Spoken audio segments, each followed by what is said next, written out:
Hello dear students, welcome to Top Scholars. Today we'll be discussing about fuels. What is a fuel, friends? Yes, you would say that a fuel is a substance which on burning results in the release of energy, right?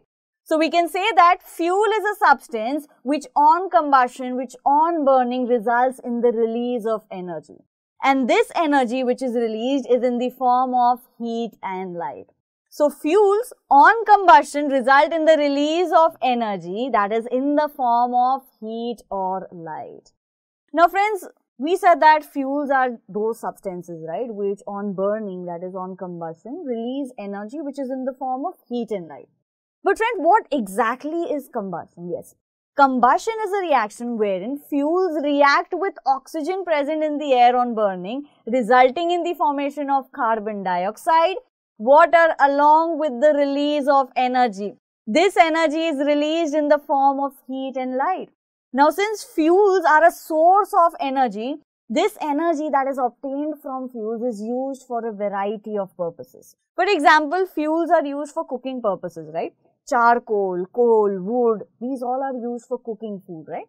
Similarly, fuels are also used to run your vehicles, right? That is, it is used to run our automobiles.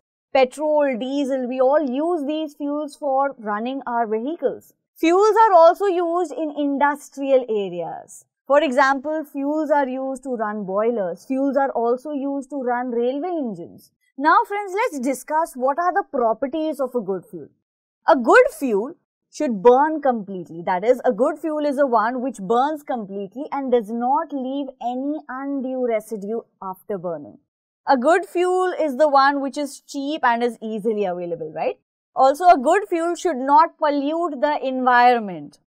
Now friends, there is no such fuel which is an ideal fuel. However, for a fuel to be a good fuel, these are the three properties that it should have. That is, it should be cheap, it should not pollute the environment, and when it burns completely, it should not leave any kind of undue residue. Now friends, tell me one thing, do all the fuels on burning give you the same amount of energy? That is what is called as fuel efficiency.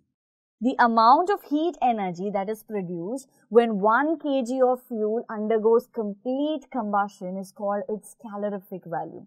So calorific value is simply the amount of heat energy that is produced when 1 kg of a fuel undergoes complete combustion. Which means that higher the calorific value, higher is the fuel efficiency. So here you can see we have a column which has different kinds of fuels, and in the next column we have calorific value. Calorific value is measured in kilojoules per kg. That is, the unit for calorific value is kilojoules per kg. So if we talk about cow dung cake, which is a fuel, the calorific value for cow dung cake is 6,000 to 8,000 kilojoules per kg. What about wood? The calorific value is 17,000 to 22,000. Coal, the calorific value is 25,000 to 33,000. Petrol, kerosene and diesel, which is used to run our vehicle, has a calorific value of 45,000. CNG and LPG, they have a calorific value of 50,000 to 55,000. Biogas has a calorific value of 35,000 to 40,000. Hydrogen has a calorific value of 1,50,000. So friends, higher the calorific value, higher is the fuel efficiency. Now friends, let's discuss about the different types of fuel, wherein first we'll be discussing about coal. Now friends, coal is generally called as a fossil fuel, right? Why? This is because coal is obtained from fossils of dead plants and animals which had been buried under the earth's surface over years. Now, depending upon the percentage of carbon present, we have different types of coal. We have 4 types, that is peat, lignite, bituminous and anthracite.